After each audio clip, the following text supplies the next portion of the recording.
Let's do the class winners press conference now from the 4 hours of Red Bull Ring, round 3 of the 2017 European Le Mans Series.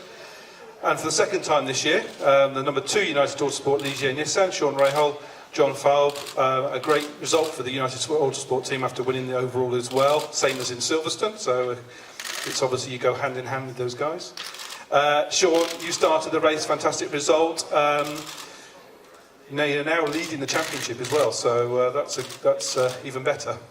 Yeah, I mean, after our mishap at Monza, it's definitely kind of some sweat off our back just to be back, up front.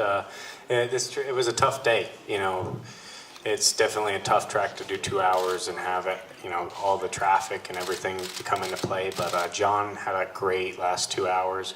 I actually had a GT car about wrecked in front of me, which I flat spotted a tire that I had to hold for the last hour and a half of my stint. But John drove flawlessly, and that's what won us the race.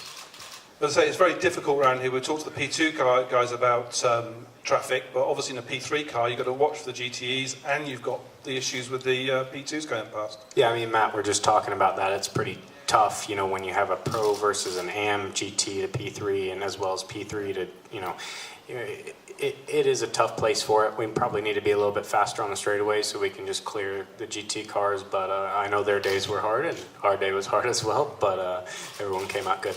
As you said, you had a bad result in Monza, but the result at the Road to Le Mans must have helped get that confidence back. Yeah, it's always nice having weekends where it's not points weekends and you can just kind of say screw it and go for it. And, we didn't have anything for the Norma because the Norma was 10 Ks faster than us there. So to be able to go there and beat them the first day and then, still finish second the second day, it's really special just to kind of like, okay, Monza's over with. We know where we belong, and we went for it. John, you had, I think, a little bit of a hiccup at the end with the being pinged for track limits. A lot of people got pinged for track limits here. It is quite tight. But talk us through what happened there.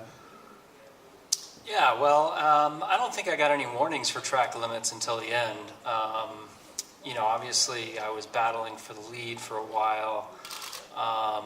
And I think when I finally got the ping for the track limits and then the drive-through, I was actually, dealing with traffic and taking an evasive maneuver. So, of course, ridiculous that you would give me a drive-through with 5 minutes remaining in the lead of the race. I did my drive-through, served my time, came back out in P1, finished the race, took the checker, no problem. What you need to say is you wanted to make it more interesting for the fans. I seem to like to turn up the drama. Yeah. I'm going to have to work on that one, but yeah, you know what? We had a great race and great result. We're heading to La Caste next. Again, it's a different track to here. What's your thoughts on that? Yeah, I enjoy that place. It's really fast, very smooth, fun track, and hopefully it'll be really hot because the hotter it is, the better I go. And I know a lot of people like to complain about the heat, so hopefully it's, like 40. Yeah. Anyway, congratulations to yourselves. As I say, a second win of the year, great result, and championship leaders going into the second half of the season. Well done. Thank you. And in first place in the LMGTE class, the number 55 Spirit of Race Ferrari F488, Aaron Scott, Duncan Cameron, Matt Griffin for the first time this year. Great guys. And it's the 5th time a Ferrari has won here in 5 years we've been coming to the Red Bull Ring. So keeping the... And it was almost a full set as well again this year with 3 Ferraris. Unfortunately, Nicky Tim spoiled the party by finishing on the podium. However, don't take away from you guys. You did a great job. Aaron, you took the car at the start, and you also jumped back in a bit later. Talk us through your start. Yeah, the start was quite straightforward. It was a bit chaotic the first corner, but managed to pick my way through. And then I was behind the Porsche, and but I was able to get by him, and then get a bit of a gap. So yeah, the stint was pretty straightforward. The first one, the second one was a bit more tricky with I had some P3 guys around me and fighting for the lead with the JMW car. So it was a bit nip and tuck there, and we ended up we both took some time in front. Was it always the plan to jump back in, or did you look at the situation and with Duncan and between you three of you decide you're going to jump back in?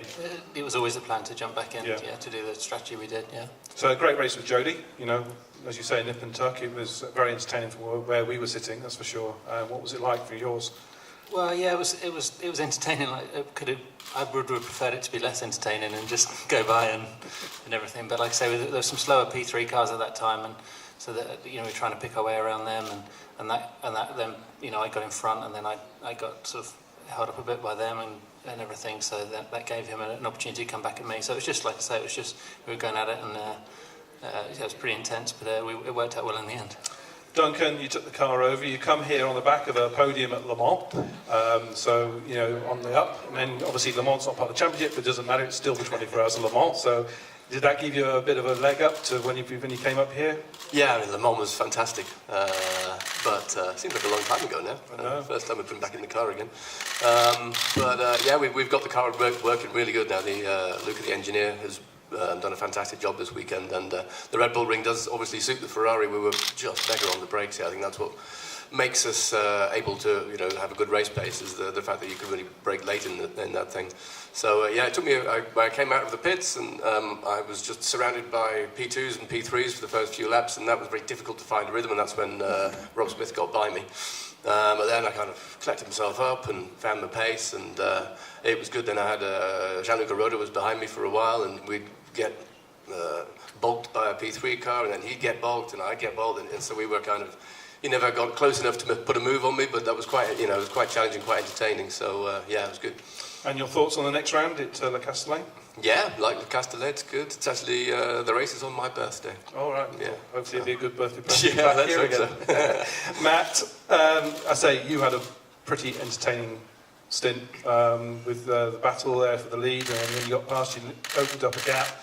Talk us through that bit, and again, thoughts on winning the first ELMS race of the season. Yeah, I mean, it was a great race from start to finish for us. We had a really quick car, and Aaron and Duncan did a great job. Duncan, particularly in the second part of his stint, he actually set a faster first sector than Aaron. So I think we'll get petitions for new silver drivers, maybe. No, we did a great job as a team, and when I exited the pits, the engineer was like, okay, the JMW car is 6 seconds ahead, and I said, yeah, it's cool, I can see it. And when you're in that situation, I knew I was quicker, and it's very easy to push really, really hard and catch the guy quick, but in doing so, you use up your tires, and then you get to him, and it's hard to get past. So I was very patient, and I was just trying to catch him methodically. And then when I got to him, I had loads of grip, and I was able to get past really quickly.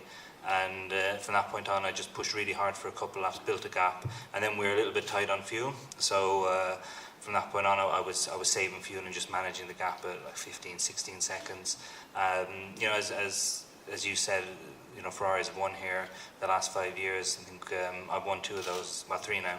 Yeah. And it really is a Ferrari track, this place, because compared to the Aston and the Porsche, the Ferrari is weaker some areas, but it's a bit stronger on the brakes, and this place is all about brakes. So I think the tide might change when we go to the future races. Spa particularly, I think will be strong for the Aston, but coming here we knew we were going to be strong, and I sent a message to my engineer. I said I want pole, fastest lap, and the race win. We qualified second, I got the fastest lap, and we got the race win, so I'm happy to 2 out of 3. Sorry, I'll take that. And this is the important one. Exactly.